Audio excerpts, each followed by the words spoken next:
오늘 우리는 추석 명절 연휴 중에 주일을 맞이해서 하나님께 예배를 드립니다.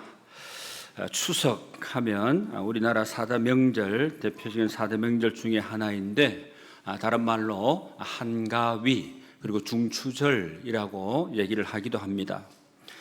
추석을 글자 그대로 풀이를 하면 추석, 가을 추자, 이렇게 저녁, 석자 이렇게 해서 추석, 가을 저녁, 가을에 저녁에 밝은 날이면 달이 뜨겠죠. 그러니까 음력 8월 15일이 바로 추석 아닙니까? 그러니까 8월 음력으로 8월 보름, 그러니까 달빛이 가장 좋은 밤이라는 뜻인데 달이 유난히 밝고 좋은 명절이라 하는 그런 의미를 가집니다. 또 이 한가위는 8월의 한가운데 있는 큰 날이라는 뜻이고, 중추절은 추석이 음력 8월 15일, 그러니까 8월 중간 그 위치에 있다 이렇게 해서 초추, 중추, 종추 이렇게 나뉘더라고요. 그래서 중추에 있는 이렇게 절기라서 이렇게 붙여진 이름이다 그러더라고요. 사실 추석은 우리 민족 고유의 감사절입니다. 물론 대상이 하나님이 아닌 조상을 숭배한다든지 태양을 숭배한다든지 달을 숭배하는 것은 문제이긴 하지만 우리 기독교인들은 이 추석 이 한가위를 하나님께 감사하며 지내야 합니다. 오늘 우리는 하나님께 어떤 감사를 또 왜 감사드려야 하는가 하는 것을 생각해 보며 은혜를 좀 나누기를 원합니다. 지금까지 우리에게는 이런 일 저런 일 크고 작은 일들이 참 많이 있었습니다.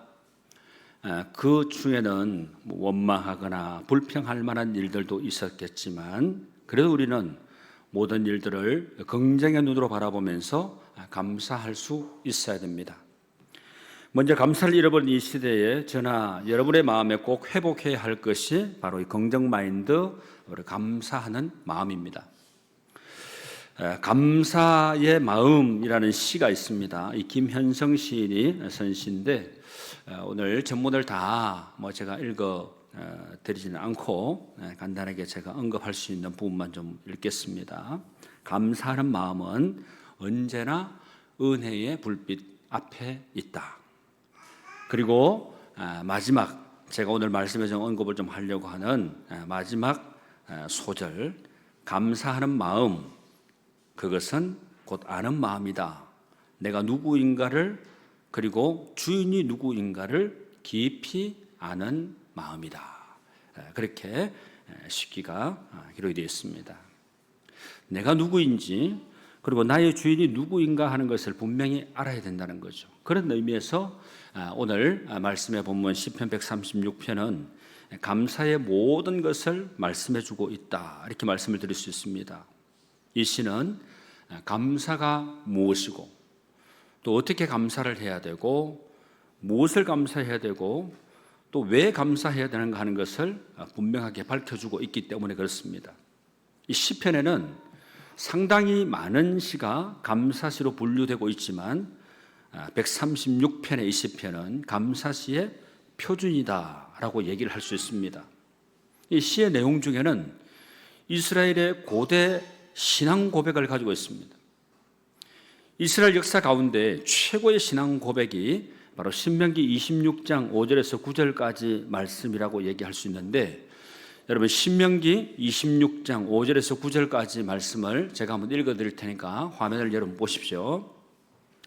너는 또 내 하나님 여호와 앞에 아뢰기를 내 조상은 방랑하는 아람 사람으로서 애굽에 내려가 거기에서 소수로 거류하였더니 거기에서 크고 강하고 번성한 민족이 되었는데 애굽 사람이 우리를 학대하며 우리를 괴롭히며 우리에게 중노동을 시키므로 우리가 우리 조상의 하나님 여호와께 부르짖었더니 여호와께서 우리 음성을 들으시고 우리의 고통과 신고와 압제를 보시고 여호와께서 강한 손과 편팔과 큰 위엄과 이적과 기사로 우리를 애굽에서 인도하여 내시고 이곳으로 인도하사 이 땅 곧 젖과 꿀이 흐르는 땅을 주셨나이다 이렇게 고백을 합니다.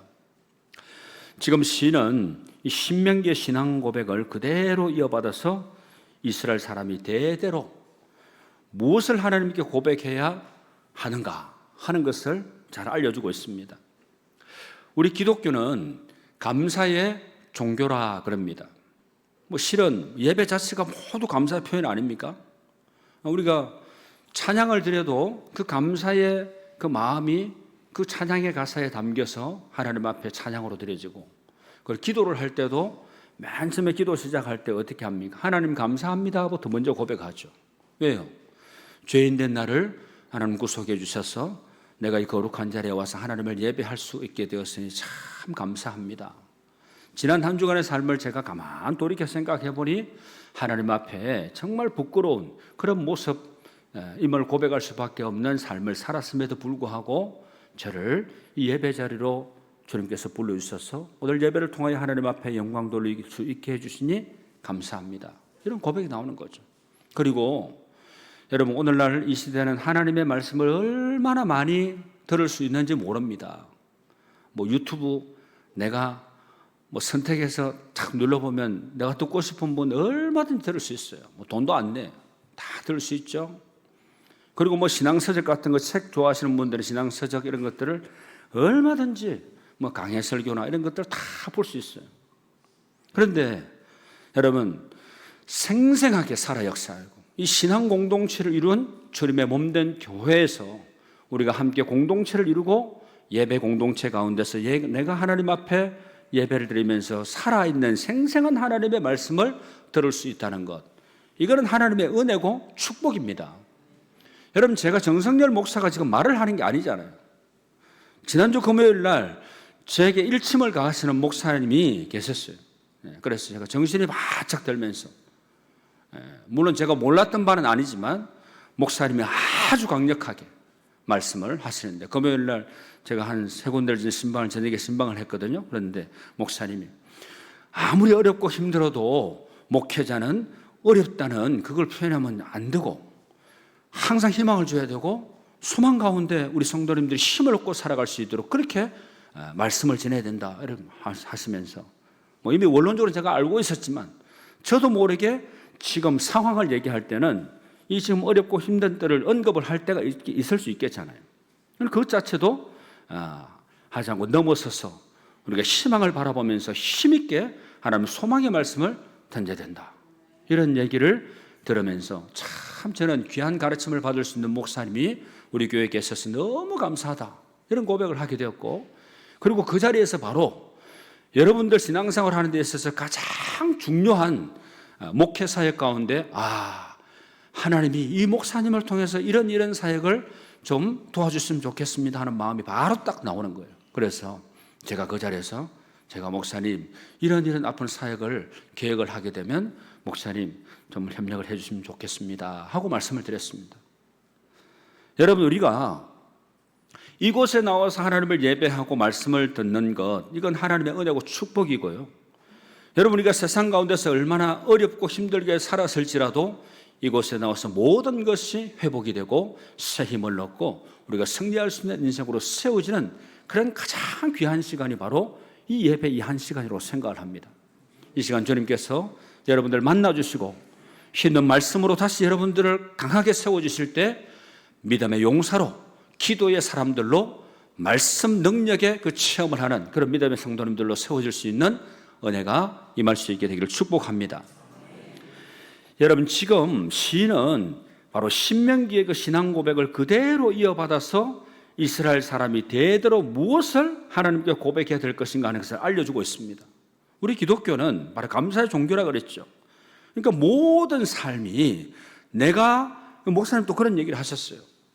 좋은 일을 만나도 내가 감사해야 되고 고난을 당해도 감사해야 되고 이래야 참 신앙인이지. 어려움 당하면 의기소침하고 위축되어 있고 무기력해지고 그러면 무슨 신앙이 그 안에 있다고 얘기할 수 있겠냐. 여러분, 참 신앙인은 좋은 일이 있어도 나쁜 일이 생겨도 기쁜 일이 있어도 슬픈 일이 있어도 어려움을 당해도 힘든 일을 당해도 그 어떤 상황에도 하나님 앞에 할렐루야 하나님의 감사 영광 돌리고 아멘으로 하나님의 말씀을 받는 대로 그 말씀이 여러분의 삶 가운데 능력으로 그 말씀이 역사하게 될 줄로 믿습니다. 여러분, 그래서 성경 몇 곳 제가 알려드리는데 시편 118편 29절 말씀에 보면 여호와께 감사하라는 말씀이 나옵니다. 여호와께 감사하라, 그는 선하시며 그의 인자하심이 영원하다 그랬습니다. 그리고 에베소서 5장 4절 말씀에 같이 읽습니다. 너희는 감사하는 말을 하라 그랬고요. 빌립보서 4장 6절 말씀에 보면 감사함으로 하나님께 간구하라. 여러분, 우리가 기도할 때 어떻게 하라 그랬습니까? 전제된 게 있어요. 뭐 함으로 하나님께 기도하라 그랬어요? 감사함으로 하나님께 간구해라, 기도해라 그랬습니다. 여러분, 감사하면 그게 어떤 표현입니까? 하나님이 저에게 이루어 주실 줄 믿습니다 생각하면 기대가 되고 소망이 되고 벌써 감사가 고백이 되잖아요. 그러니까 벌써 감사의 마음이 하나님 앞에 고백이 되는 거죠. 하나님이 여러분 항상 좋은 성령 충만하고 하나님의 그 뜻 안에서 구하는 그 성도의 기도를 잘 들어주시지, 허무맹랑한 것 구하고 하나님의 뜻 아닌 것대로 구하고 이렇게 하면 그 인생이 결국에는 망하게 되는데 하나님은 어떻게 들어주시겠습니까? 하나님은 우리 인생을 사랑하십니다. 하나님은 우리 인생에 잘못되기를 원하시는 분이 결코 아니신 거예요. 왜요? 하나님은 우리의 영적인 아버지가 되시고 우리는 하나님의 자녀들이기 때문에 그렇습니다. 자녀가 잘못되기를 원하는 부모가 없잖아요. 여러분, 오늘 본문 25절에 보면 모든 육체에 먹을 것을 주신 이에게 뭐 하라 그랬습니까? 감사하라 그랬어요. 그런데 요즘에는 너무 먹는 게 풍족하니까 감사한 줄 모르는 것 같아요. 비단, 제가 우리 식구들 얘기해서 그랬는데 저는 항상 우리 애들이 밥을 먹다 남기면 절대 남기지 마라 그럽니다. 그런데 다 먹고 남겨놓은 거 다 먹고 배가 불러가지고 배탈이 나면 어떻게 합니까? 이렇게 얘기하더라고요. 그러면 아예 처음부터 적당하게 엄마 좀 들어주세요 하고 그렇게 하고 남기지 마라. 내가 봐도 아빠 어렸을 때 먹을 거 없어가지고 힘들게 살았던 그게 생각이 나면서 음식 버려지는 거 참 하나님 앞에 죄다 이런 생각이 항상 들더라고요. 저는 어렸을 때 우리 교육을 그렇게 받았어요. 부모님한테. 음식 남기면 죄다. 여러분, 농사 이거 누가 짓는지 아십니까? 여러분, 누가 짓습니까? 박노한 집사님이 짓습니까? 누가 짓습니까? 하나님이 다 농사 짓는 거예요. 홍수가 나게 하고 가뭄이 되었다 그러면 농사 안 되잖아요. 아무리 땀 흘리고 수고해도 농사 결과 좋지 않습니다. 하나님이 태풍도 적당하게, 햇볕도 열매를 맺을 수 있도록 쫙쫙 내려주고, 그리고 열매가 연그러지고 수확을 하게 될 거 아닙니까? 하나님이 이 모든 것을 주셨다는 거예요. 요즘에는 농사도 안 짓고 농사 짓는 부모님 밑에서 자라지도 않고 그러니까 자녀들이 뭘 모르잖아요. 먹는 거 그냥 당연히 냉장고 문 열면 있고, 찬장 열어보면 라면도 가득 있고, 이런 생각을 하는 거예요. 그러니까 먹을 것이 풍족하니까 먹을 게 중요하다, 얼마나 잘 먹고 잘 사는 게 얼마나 감사한 일인지 잘 모르고 사는 그런 시대가 되어버린 거예요. 여러분, 감사하면 우리가 떠올리는 사람들 대부분이 어떤 조건 너머에 계신 하나님을 보고 감사했다는 것을 알 수가 있습니다. 그러니까 지금의 상황, 좋은 것을 내가 누리고 있다고 해서 감사하는 게 아니라 지금 이 상황과 이 환경과 형편은 그렇게 감사할 일이 못 되는 것 같지만 그 상황과 환경 너머에 있는 그것을 보면서 하나님 앞에 감사했다는 거죠. 여러분, 다윗, 선지자 하박국, 그리고 욥, 바울, 이런 성경의 인물들을 보면 그들은 하나같이 조건 때문에 감사한 게 아닙니다. 조건과 관계없이 그 너머에 계신 하나님을 생각하면서 감사한 사람들입니다. 우리가 회복해야 할 감사가 바로 이런 성숙한 감사인 것입니다. 그러면 조금 범위를 좀 좁혀서 오늘 본문 23절에서 26절까지 내용을 통해서 우리가 감사할 제목을 좀 찾아보면 좋겠습니다. 오늘 본문에서 우리가 세 가지 감사의 이유를 찾아볼 수 있습니다. 첫째는 과거에 비천한 데서 이끌어내신 일을 감사하라, 그것을 기억하면서 감사하라, 이렇게 말씀을 합니다. 여러분, 23절 말씀 같이 한번 읽어보시죠. 시작.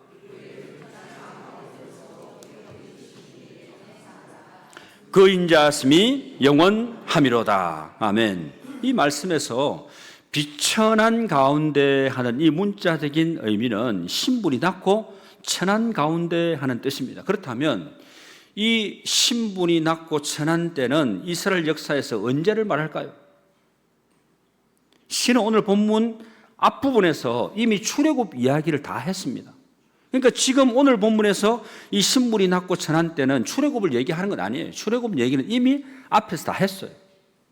그러면 또 신분이 낮아지고 천한 때 포로 생활을 했던 때가 언제입니까?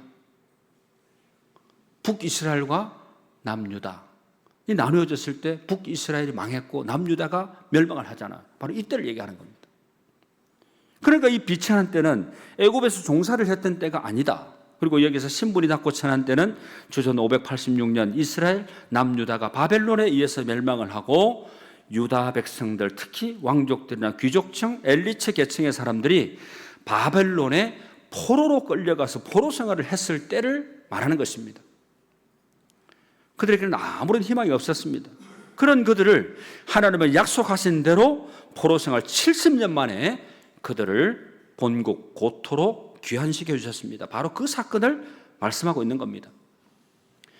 그리고 그 포로에서 귀환한 사건을 말씀을 하시면서 포로 생활을 하고 있던 그들을 하나님이 기억해 주시고 포로에서 해방시켜 주신 것을 감사하고 있는 겁니다. 우리도 과거를 한번 돌아보면 비천했던 때의 그 기억이 있습니다. 국가적으로 한번 생각해 보시죠. 일본이 36년간 우리를 강제 점령을 했을 때고, 그리고 동족 상잔의 비극, 6.25 전쟁, 이 시기에 유엔군의 그 도움이 없었다면 우리가 공산화될 뻔했을 때입니다. 개인적으로 지난날 가난함, 초라함, 실패, 무지함 등 생각만 해도 참 그때는 암담했었다 싶을 때가 있을 겁니다. 그런 비천에 거처한 우리나라, 그리고 우리 자신의 개인적으로 봤을 때도 참 비참할 때도 있었을 겁니다. 자존심도 상하고 열등감에 사로잡혀 있을 때도 있었고 무력감, 우울증 이런 상황에 처해 있을 때도 분명히 아마 여러분의 삶 가운데 없지 않아 있을 겁니다. 그런데 그런 우리나라를, 우리 자신을 하나님의 외면하지 않으시고 우리를 기억하시고 이끌어내셔서 오늘 이렇게 부강한 나라가 되게 하시고 또 하나님의 거룩한 백성으로 은혜에 붙잡힌 자로 축복의 사람으로 살아갈 수 있도록 은혜를 베풀어 주신 하나님의 그 은혜가 감사하지 않았습니까, 여러분? 그리고 두 번째는 대적에게 건져주심을 감사하라 이렇게 말씀을 합니다. 대적으로부터 건져주신 것, 구출해 내주신 것에 감사하라. 24절 말씀 같이 읽습니다. 시작. 우리를 우리의 대적에게서 건지신 이에게 감사하라. 그 인자하심이 영원함이로다. 아멘. 여기서 말하는 대적도 앞에 아까 23절 말씀과 마찬가지로 바벨론 제국을 가리킵니다. 그러니까 바벨론은 종교적, 도덕적 악, 그리고 오만한 대적의 상징으로 말할 때 사용이 되는 그 말이 바로 바벨론입니다. 바벨탑 하면 그 어감이 좋게 들립니까? 좀 안 좋게 들립니까? 바벨탑 하면 뭐가 생각이 나죠? 인간의 교만이 생각나요. 우리도 하나님처럼 높아질 수 있다. 높은 탑을 쌓으리잖아요. 바벨탑 하면 전혀 좋게 느껴지지 않습니다.